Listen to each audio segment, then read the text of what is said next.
Kenapa Al-Quran itu tidak diturunkan sekaligus, langsung plek satu kitab itu, Pak?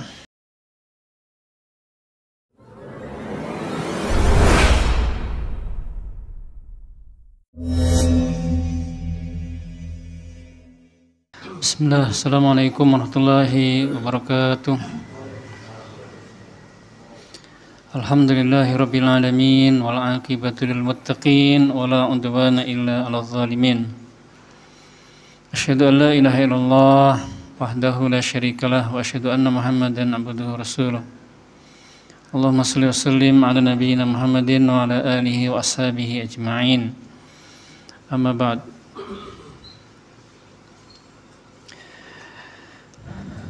Kaum muslimin wal muslimat rahimakumullah.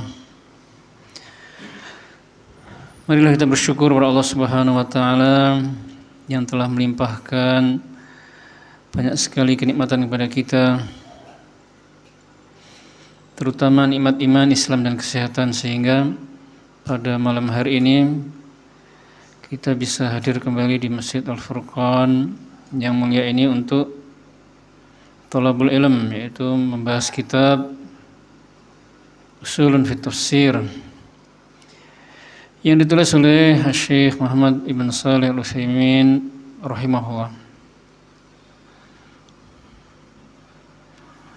Mudah-mudahan langkah kita di rumah untuk melaksanakan salat dan untuk mengkaji kitab ini dicatat oleh Allah Subhanahu wa taala sebagai amal saleh yang memberatkan timbangan amal kebaikan kita.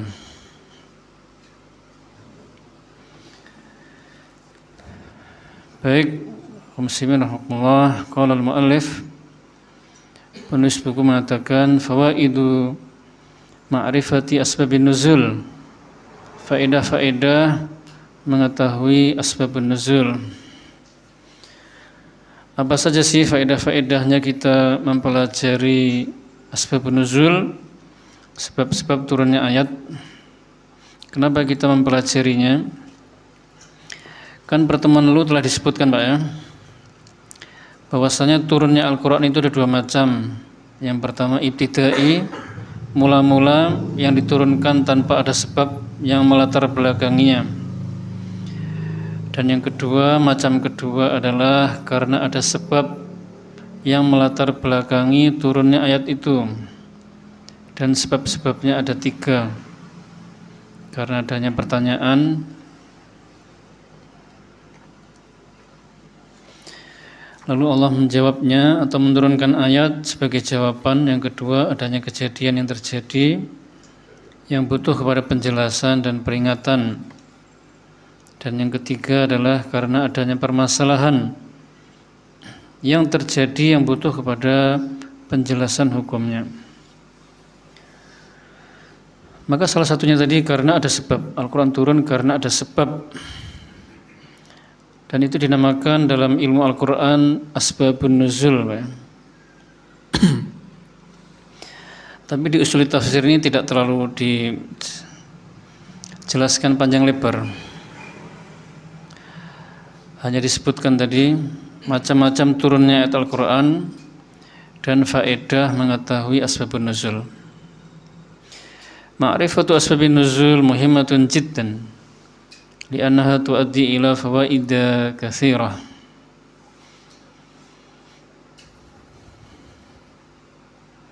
Mengetahui asbabun nuzul atau sebab-sebab turunnya ayat itu sangat penting sekali, karena dia mengantarkan kepada faedah-faedah yang banyak.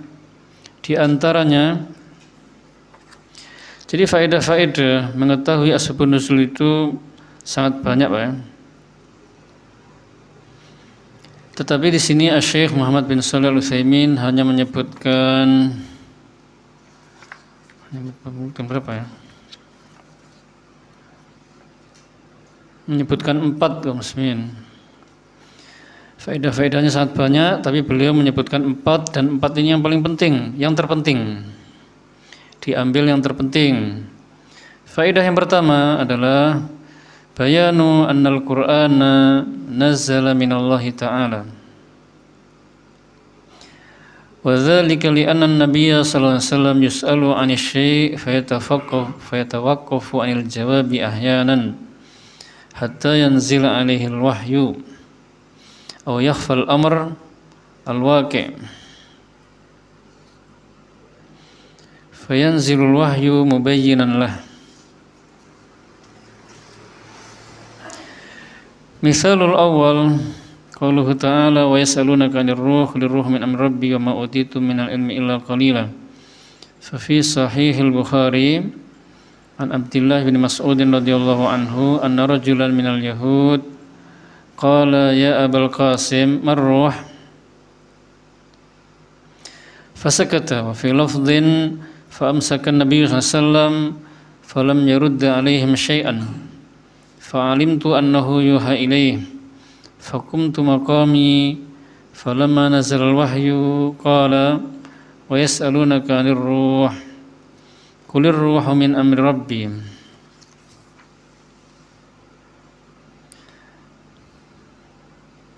Faedah yang pertama adalah menjelaskan bahwasanya Al-Qur'an itu turun dari Allah.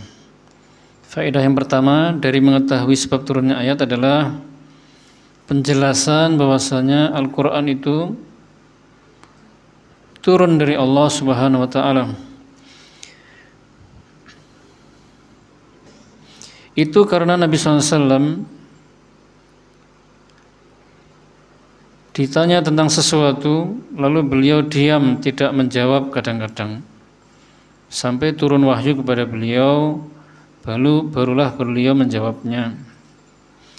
Atau tersembunyi bagi beliau suatu perkara yang terjadi, lalu turunlah wahyu yang menjelaskannya. Contoh yang pertama yaitu firman Allah Ta'ala wa yas'alunaka 'anir ruh qulir ruhu min amri rabbi wa ma utitu minal ilmi illa qalila. Dan mereka bertanya kepadamu Muhammad tentang ruh. Katakanlah ruh itu dari urusan Rabbku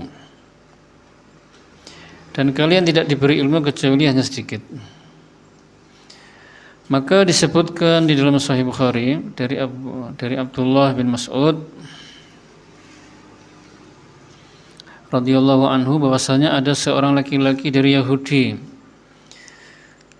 bertanya kepada Rasulullah, wahai Abul Qasim. Abul Qasim itu kunyahnya Nabi, Pak. Wahai Abul Qasim, marruh, ruh itu apa? Maka beliau diam. Dan dalam lafaz yang lain beliau diam dan tidak menjawabnya sedikit pun. Kemudian aku mengetahui bahwasanya beliau sedang mendapatkan wahyu. Lalu aku berdiri dari tempatku, maka ketika wahyu telah turun, beliau mengatakan wa yas'alunaka 'anir ruh qulir ruhu min amri rabbi wa ma utitu minal ilmi illa qalila. Jadi kaum muslimin, faedah yang pertama dari mengetahui asbabun nuzul adalah penjelasan kalau Al-Qur'an itu turunnya dari Allah. Al-Quran itu turun dari Allah, perkataan Allah, bukan perkataan Nabi Muhammad SAW. Buktinya apa atau sebabnya apa? Sebabnya adalah Nabi Muhammad SAW pernah ditanya tentang sesuatu. Lalu beliau itu tidak menjawabnya. Kadang-kadang beliau tidak menjawabnya, diam dulu gitu Pak ya. Jadi beliau ditanya, tidak langsung menjawab. Kadang langsung menjawab, kadang diam dulu. Bahkan ada yang pernah sampai beliau 15 hari tidak menjawab ketika ditanya. Beliau ditanya tentang Ashabul Kahfi. Maka beliau mengatakan, ya besok saya jawab. Ternyata 15 hari tidak ada ayat yang turun. Maka beliau pun diam, tidak menjawab. Setelah itu baru turun ayat yang menjelaskan tentang kisah Ashabul Kahfi. Barulah Rasulullah SAW menyampaikannya. Sekaligus beliau diingatkan oleh Allah, wala taqulanna li syai'in inni fa'ilun dzalika ghadan illa ayyasha Allah. Jangan kamu mengatakan sesungguhnya aku akan melakukannya besok, kecuali jika Allah menghendaki. Jadi kalau kita mengatakan kepada orang lain, besok saya akan melakukan, nanti saya akan melakukan, hendaknya ditambahi insya Allah. Jadi tidak turun ayat sampai 15 hari itu merupakan pendidikan dari Allah Subhanahu wa taala untuk Nabi Muhammad dan umatnya, agar mereka mengatakan insya Allah, menambahi insya Allah jika akan melakukan sesuatu di masa mendatang, jika dia mengatakannya kepada orang lain. Jadi beliau ditanya tentang sesuatu, kadang-kadang tidak langsung menjawab. Ketika telah turun wahyu baru beliau menjawab. Atau ada perkara yang terjadi, kejadian terjadi, dan beliau tidak tahu ini benar apa tidak misalnya. Awalnya beliau tidak tahu, diberitahu kemudian, tapi beliau masih ingin memeriksa kembali, gitu ya. Setelah turun wahyu, baru beliau faham, oh yang benar ini. Ini menunjukkan bahwasannya Al-Quran itu firman Allah, bukan perkataan Nabi Muhammad SAW. Contoh yang pertama adalah ayat wa yas'alunaka 'anir ruh. Mereka bertanya kepadamu Muhammad tentang ruh. Ayat ini turun ada sebabnya. Sebabnya adalah seorang Yahudi bertanya kepada Nabi.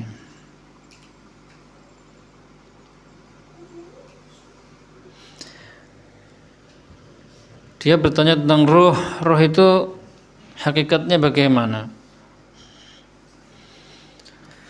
Maka beliau pun diam, tidak menjawab.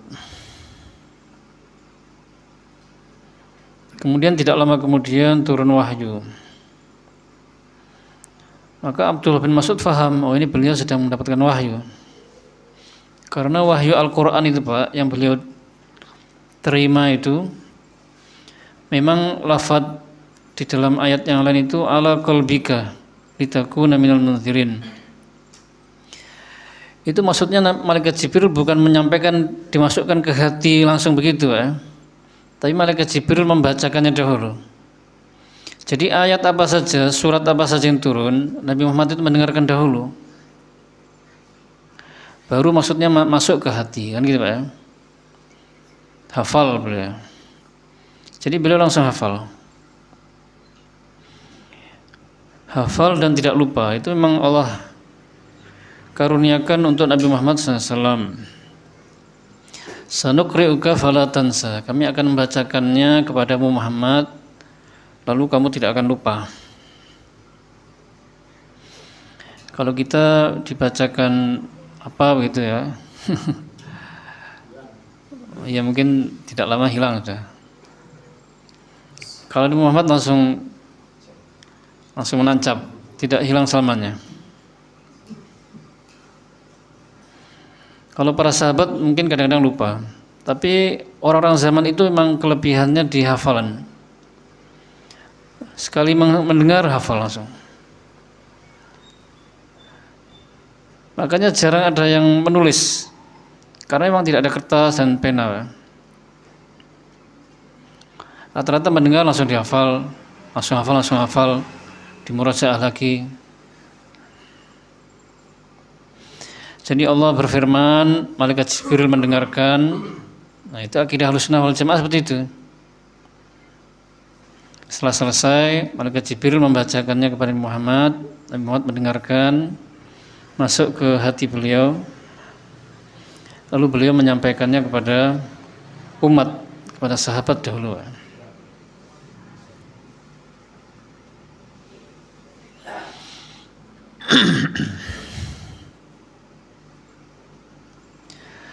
Lalu turunlah wahyu, baru beliau menjawabnya.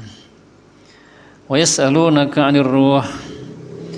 Beliau membaca ayatnya lengkap Pak, bukan dari kulir ruhunya, bukan dari ar-ruhu min amri rabbi, tapi dari wa yas'alunaka 'anir ruh. Mereka bertanya kepadamu Muhammad tentang ruh.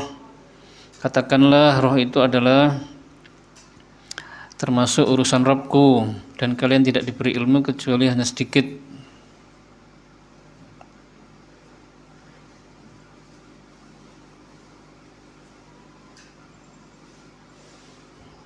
Jadi kalau kita ditanya orang lain, roh itu apa Pak?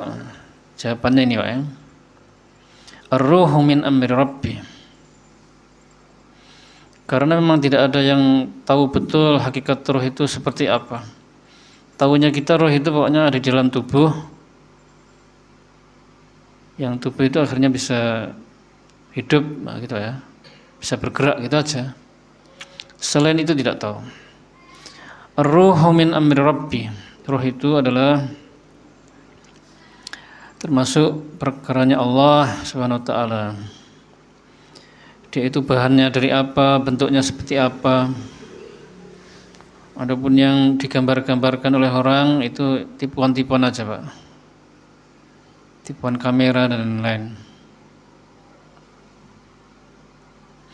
Atau mungkin jin Pak ya. Sehingga orang menganggapnya itu rohnya. Jadi tentang roh saja hakikatnya kita tidak tahu. Padahal wujudnya ada. Apalagi hakikat Allah Subhanahu wa taala, zatnya dan hakikat sifat-sifatnya.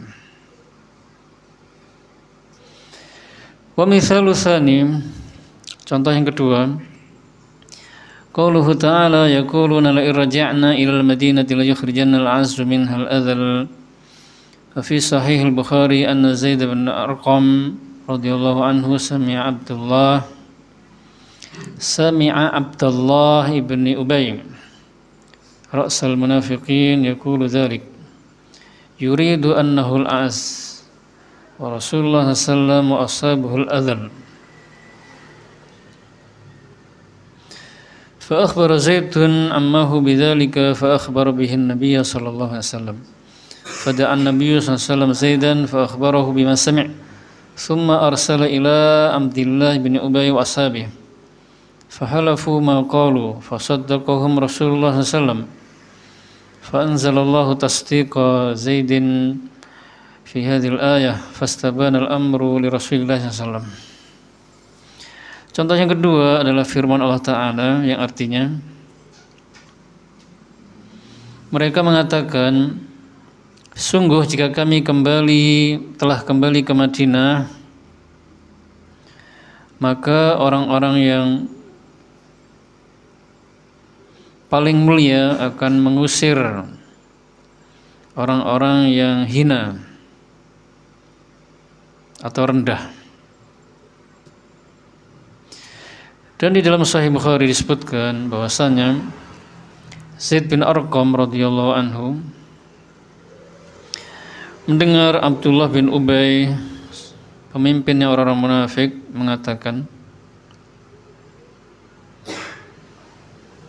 mengatakan demikian. Maksudnya yang dialah yang paling mulia, sedangkan Rasulullah SAW dan para sahabatnya merekalah yang hina. Maka Zaid mengabarkan hal itu kepada pamannya, lalu pamannya mengabarkan kepada Nabi. Lalu Nabi SAW memanggil Zaid, dan Zaid pun mengabarkan apa yang dia dengar. Kemudian Rasulullah SAW mendatangi Abdullah bin Ubay dan sahabat-sahabatnya. Maka mereka bersumpah tidak mengatakan perkataan tadi. Dan Rasulullah SAW pun membenarkan mereka. Lalu turunlah ayat yang membenarkan Zaid bin Arqam. Maka akhirnya perkaranya menjadi jelas bagi Rasulullah SAW. Jadi ayat ini turun ada sebabnya, yaitu pemimpin munafik yang bernama Abdullah bin Ubay bin Salul berkata di tengah-tengah sahabatnya sesama orang-orang munafik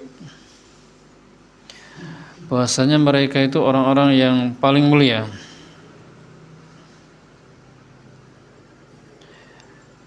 Yang paling mulia adalah Abdullah bin Ubay bin Salul dan sahabat-sahabatnya.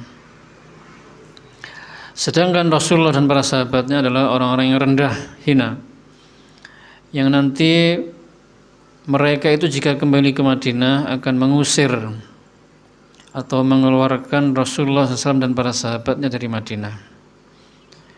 Dan Zaid bin Arqam, seorang sahabat yang mulia, mendengar perkataan itu langsung,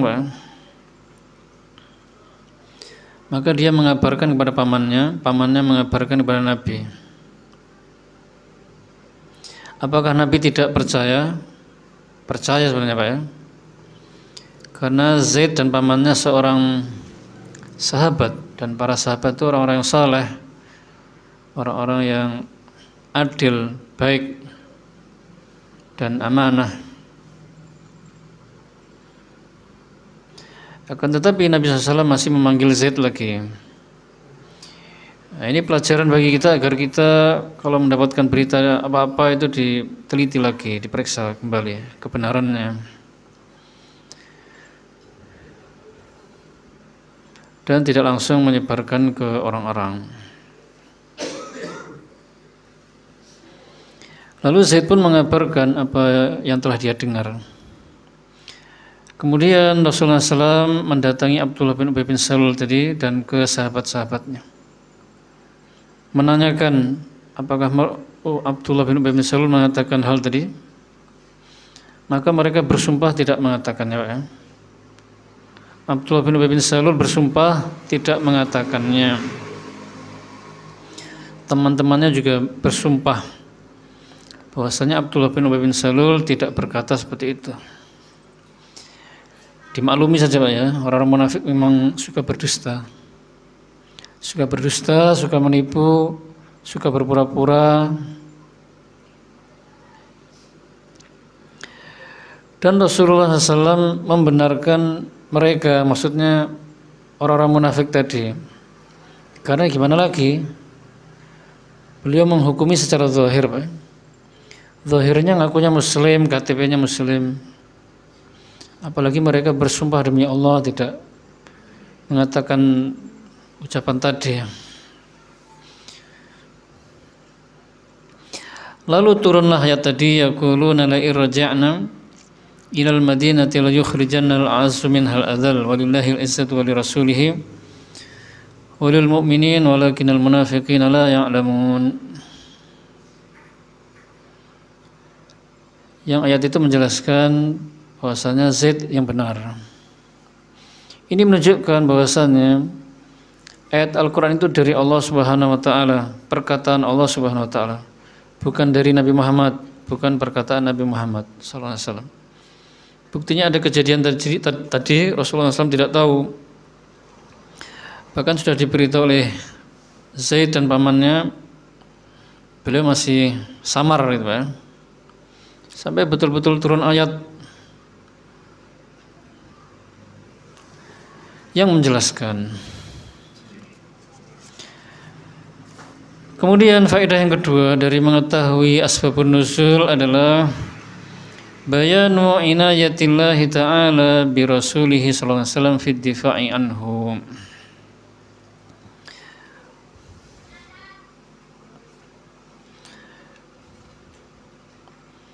Faedah yang kedua adalah menjelaskan tentang pertolongan Allah kepada Rasulullah SAW dan pembelaannya kepada beliau. Misalu dzalika, contohnya adalah qauluhu ta'ala, wa qala alladziina kafaru laula nuzila 'alaihil qur'anu jumlatan wahidah kadzalika linutsabbita bihi fu'adak wa rattalnahu tartila. Contohnya firman Allah Ta'ala yang artinya, dan orang-orang kafir mengatakan, kenapa Al-Quran itu tidak diturunkan sekaligus saja?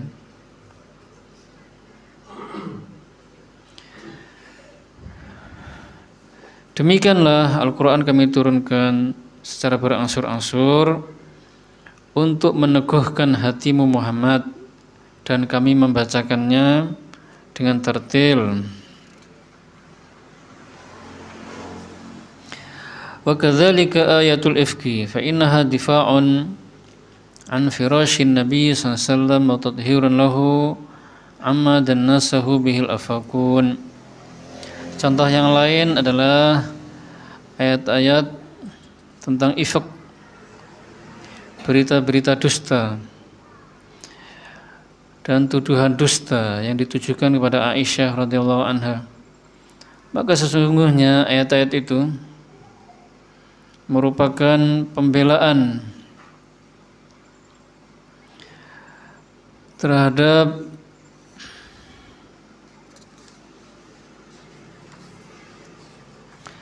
Nabi SAW dan Aisyah, serta mensucikannya, serta mensucikan mereka dari tuduhan-tuduhan yang keji yang diarahkan kepada beliau dan Aisyah radhiyallahu anha. Jadi faedah yang kedua, muslimin, adalah sebagai bukti Pak, akan pertolongan Allah kepada Rasulullah SAW dan pembelaan terhadap beliau. Contohnya yang pertama adalah firman Allah Ta'ala, wa qala alladziina kafaru laula nuzila 'alaihil qur'anu jumlatan wahidah. Orang-orang kafir mengatakan, kenapa Al-Quran itu tidak diturunkan sekaligus, langsung plek satu kitab itu Pak.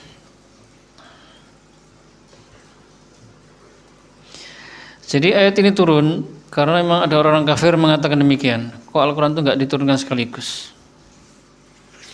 Mereka bertanya seperti itu sebenarnya memang apa ya?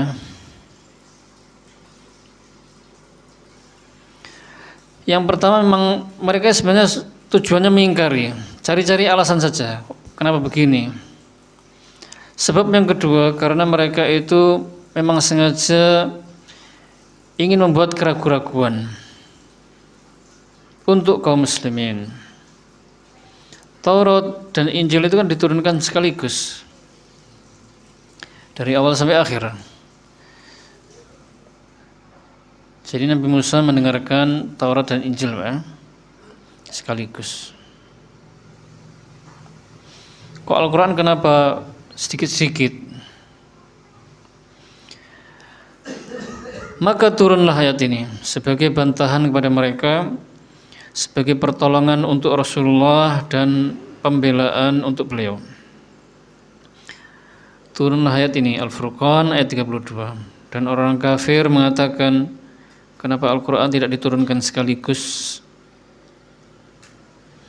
30 juz Pak? Maka bantahannya adalah kadzalika linutsabbita bihi fuadak. Kami melakukan demikian untuk kami meneguhkan hatimu dengannya. Dan itu terbukti Pak. Kalau kita misalnya mempelajari kitab ini sehari semalam mulai jam 7 sampai Isya misalnya, sekaligus Pak, itu akhirnya ilmu yang ada di kitab ini kurang menancap di hati, kurang kokoh. Setelah selesai pada lupa gitu. Dan juga sangat lelah jam 7 sampai Isya belajar terus, tidak ada berhentinya karena sekaligus.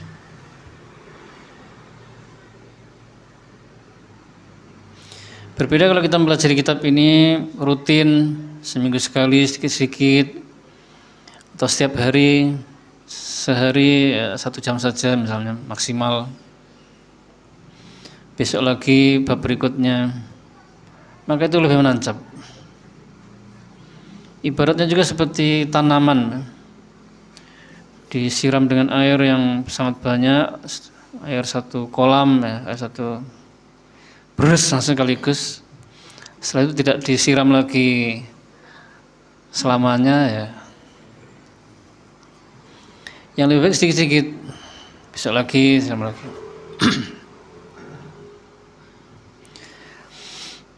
Begitu juga kalau kita menghafal Quran misalnya, itu akan lebih menancap kalau sedikit-sedikit. Yang penting rutin sedikit-sedikit. Sehari mungkin 1 halaman saja. Yang penting setiap hari.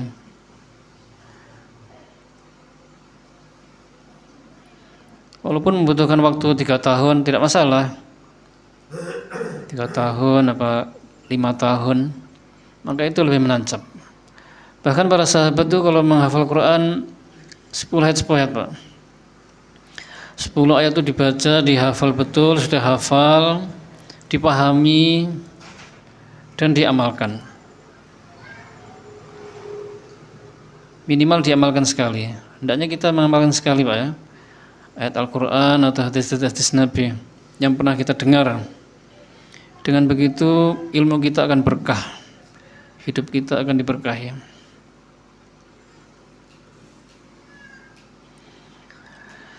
Jadi sahabat saja seperti itu, sedikit-sedikit. Berbeda kalau menghafal Al-Quran itu langsung berapa ya? Sehari semalam kayaknya tidak mampu, Pak ya. Anggap saja ada yang mampu 1 bulan aja lah mungkin. Tapi itu bukan sekaligus berarti. Sekaligus itu berarti ya sehari itu emang. 1 bulan misalnya menyelesaikan. Nanti akan hilang semuanya. Seakan-akan belum hafal gitu. Ada sebagian santri itu begitu. Dia ingin segera hafal, menghafal sebanyak-banyaknya tiap hari tanpa memurojaah. Sehari menghafal setengah juz begitu, Pak. Wallah kalau 1 juz ada apa tidak? Mungkin ada ya, karena terlalu rajin dan terlalu pinter. Jadi ketika dia sudah 15 juz ke atas, wah, hafalan saya ini kok hilang semua yang dulu begitu.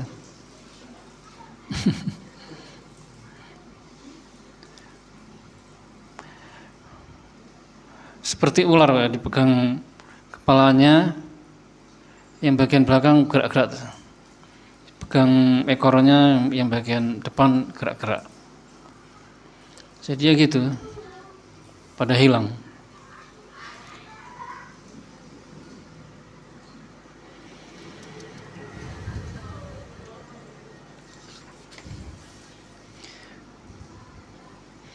Contoh yang lain, ayat-ayat tentang ini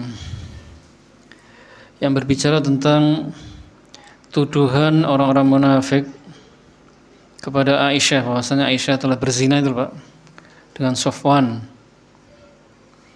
Saya tadi lupa mengambil mushaf terjemahannya. Tidak masalah.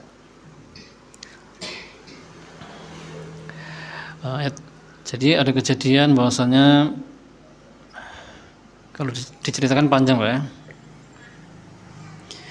Intinya orang munafik senang, wah ini kesempatan ini. Bisa dijadikan berita yang merusak. Membuat berita bahwasanya Sofwan telah berzina. Akhirnya intinya turun surah An-Nur ayat berapa itu? 11 sampai ayat 26 kalau tidak salah. Memang agak panjang, Pak. 2 halaman. Yang betul-betul membela Aisyah radhiyallahu anha, yang membela Aisyah, menenangkan hati Nabi Muhammad SAW dan membersihkan mereka semua dari tuduhan-tuduhan tadi.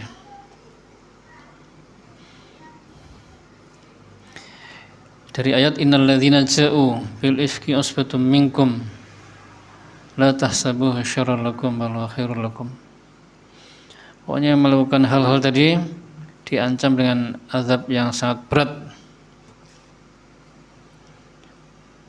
Idz talaqawnahu bi alsinatikum wa taquluna bi afahikum ma laysa lakum bihi ilmun wa tahsabunahu hayyina wa huwa indallahi azim. Dipilih-pilih aja, Pak ya, ayatnya, Pak ya. Jadi kalian melempar perkataan-perkataan itu, tuduhan-tuduhan itu yang kalian anggap itu ringan, padahal itu di sisi Allah sangat berat. Jadi hukum mengatakan atau menuduh Aisyah berzina itu kafir, keluar dari Islam. Para ulama sepakat. Karena ayatnya ada ini sudah. Ayatnya menjelaskan Aisyah terbebas dari itu. Dan kita lihat orang-orang Syiah, Rafidhah itu suka mengatakan dan menuduh Aisyah berzina. Berarti mereka mengingkari ayat ini, Pak, ya.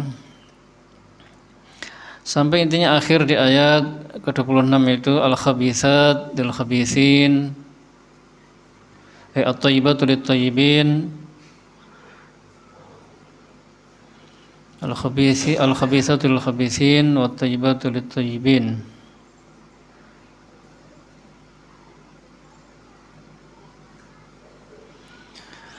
Ulaika mubarra'una mimma yaqulun lahum maghfiratun wa rizqun karim. Wanita-wanita yang baik untuk laki-laki yang baik, wanita-wanita yang buruk untuk laki-laki yang buruk, Pak, ya. Rasulullah itu laki-laki yang terbaik, maka tentu istri beliau adalah wanita yang terbaik juga. Begitu juga para ulama mengatakan bahwasanya orang-orang yang menuduh istri-istri beliau yang lain berzina juga, maka mereka juga kafir, keluar dari Islam. Kalau tidak bertobat, mati dalam keadaan kafir. Ulaika mubarra'una mimma yaqulun. Allah sendiri yang mengatakan mereka ini, maksudnya Aisyah dan Safwan, terbebas dari tuduhan-tuduhan keji tersebut. Lahum maghfiratun wa rizqun karim. Mereka mendapatkan ampunan dan rizki yang mulia, yaitu surga. Jadi Safwan, Aisyah mendapatkan ampunan dan surga. Faedah kedua itu, Pak, ya. Pembelaan kepada Rasulullah dan istri beliau. Faedah yang ketiga, bayanu inayatillahi ta'ala bi'ibadihi fi tafriji kurbatihim wa izalati humumihim.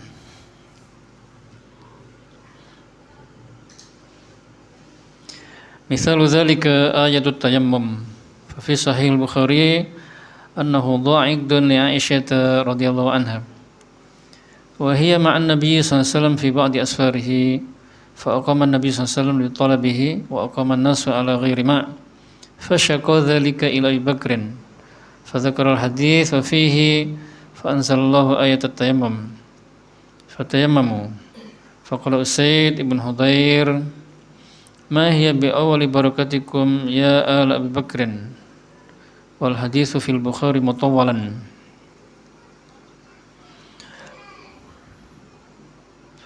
Menjelaskan tentang pertolongan Allah kepada hamba-hambanya dengan menghilangkan kesusahan-kesusahan mereka dan kesedihan-kesedihan mereka.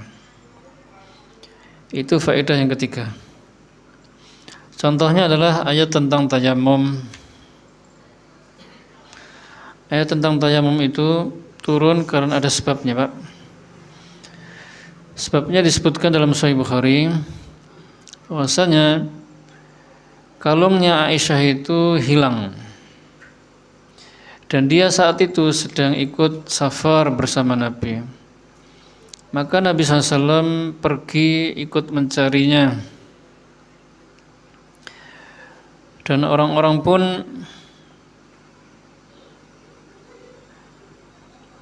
tidak mendapatkan air. Lalu mereka mengadu kepada Abu Bakar.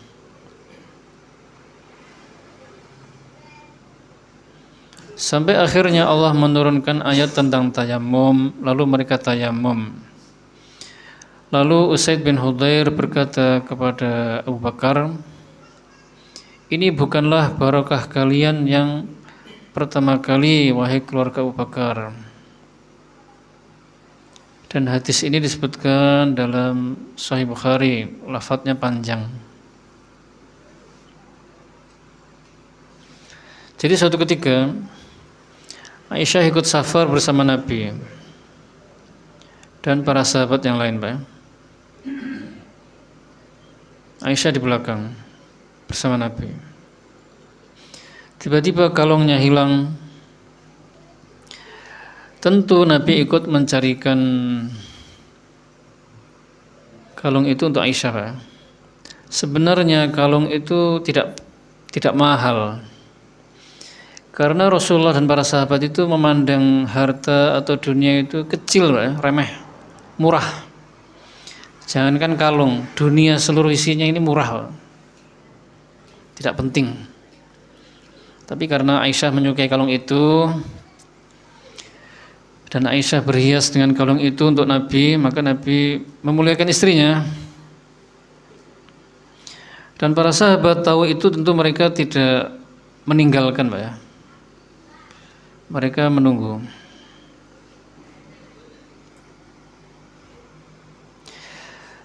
Dan tiba-tiba masuk waktu sholat. Ternyata cari air untuk wudhu tidak ada, untuk bersuci tidak ada.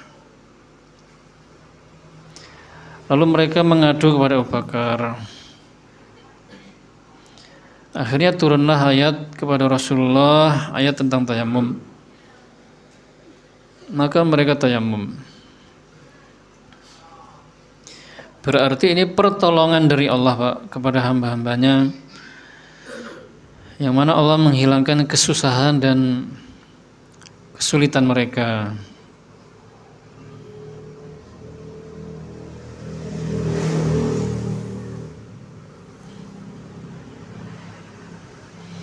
Barokah itu turun sebabnya karena hilangnya kalung Aisyah tadi. Barokah keluarganya Abu Bakar. Barokah di sini bukan badannya, Pak, ya, bukan keringatnya atau rambutnya. Tapi barokahnya Abu Bakar ini bisa perbuatannya atau ucapannya. Maka barokah orang alim itu ya akhlaknya, ilmunya yang disampaikan gitu, ya.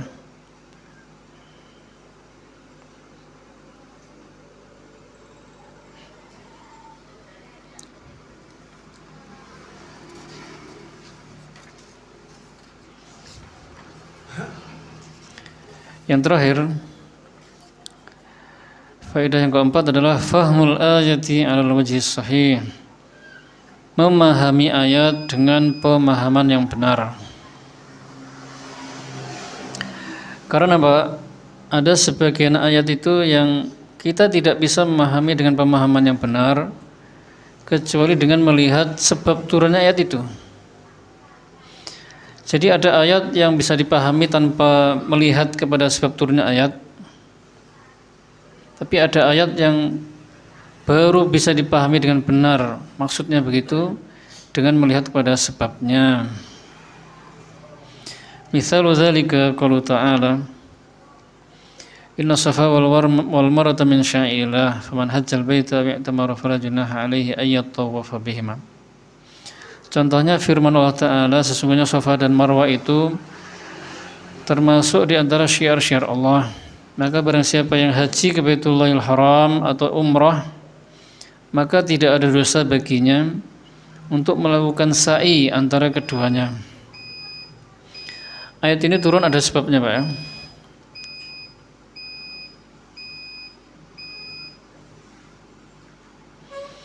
Ayyas'a bainahuma.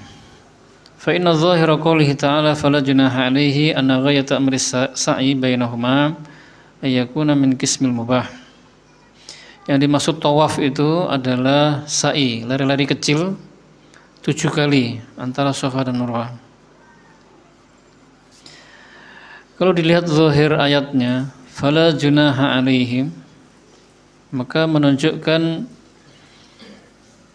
hakikat perintah itu adalah mubah saja. Kalau dilihat dari zahir fala junaha 'alaihi, Pak, ya. Nanti setelah kita memahami, melihat kepada sebab turunnya ayat ini, kita jadi tahu ternyata maksud fala junaha 'alaihi itu bukan menunjukkan asal hukum sa'i. Tapi maksudnya meniadakan rasa tidak enaknya para sahabat, rasa beratnya mereka atau anggapan itu perbuatan dosa. Karena orang-orang jahiliyah dahulu juga melakukan sa'i, Pak. Mereka juga melakukan haji, melakukan sa'i. Maka ketika para sahabat itu masuk Islam, kok ada sa'i lagi ya, gitu Pak, maksudnya. Waduh, mereka nggak mau mengerjakan, gitu Pak.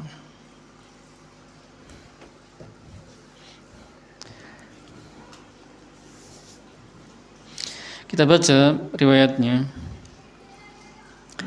An Asim bin Sulaiman qala sa'altu Anas bin Malik radhiyallahu anhu anis Safa wal Marwah. Dari Asim bin Sulaiman, ia berkata, aku bertanya kepada Anas bin Malik tentang Safa dan Marwah. Qala kunna nara annahuma min amril jahiliyah. Dia mengatakan, kami berpandangan sa'i itu adalah perkara jahiliyah. Falamma kana al-Islam amsakna anhuma. Ketika Islam datang, kami menahan diri tidak mengerjakannya. Seperti yang saya sampaikan tadi. Oh, Islam memerintahkan kita sa'i lagi. Nah, ini perkara jahiliyah. Maka kami tidak mengerjakannya. Gitu. Fa anzalallahu ta'ala inna safa wal marwata min syairillah. Maka turunlah ayat inna safa wal marwata min sya'irillahi la qawlihi ayyat tawafa bihima, sampai firmannya ayyat tawafa bihima. Fa bihadza urifa anna nafyal janah laysal muradu bihi bayana asli hukmi sa'i wa innamal muradu nafyu taharrujihim bi imsakihim anhu haitsu kanu yarawna annahuma min amril jahiliyah. Amma aslu hukmi sa'i faqad tabayyana biqaulihi min syairillah.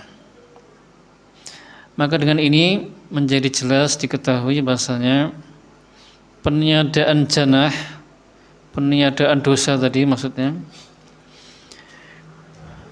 itu bukan penjelasan tentang asal hukum sa'i, tapi maksudnya adalah meniadakan atas keberatan mereka. Dengan mereka itu menahan diri tidak mengerjakannya, karena mereka memandang itu termasuk perkara jahiliyah atau amalan jahiliyah. Adapun asal hukum sa'i yang sebenarnya itu telah jelas dengan firman Allah Ta'ala min sya'airillah, dari syiar-syiar Allah. Jadi asal hukum sa'i itu bukan dilihat pada ayat fala junaha alaihinya, tapi pada ayat yang sebelumnya itu.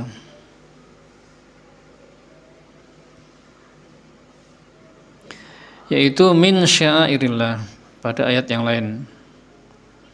Sehingga hukum sa'i itu termasuk perintah Allah, wajib bahkan, dan dia termasuk rukun haji.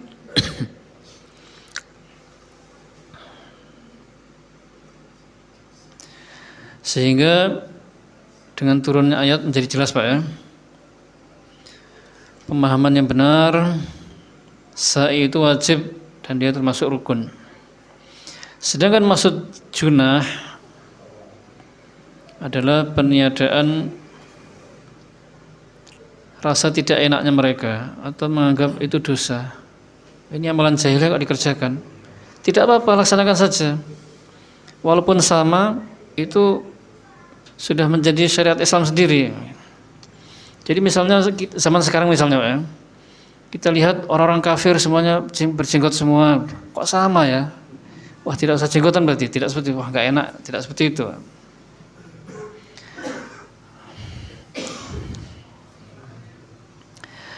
Baik muslimin rahimakumullah, sampai sini dulu pembahasan kita, mudah-mudahan bermanfaat. Akhirul kalam, subhanakallahumma bihamdika asyhadu an la ilaha illa anta astaghfiruka wa atubu ilaik. Wassalamualaikum warahmatullahi wabarakatuh.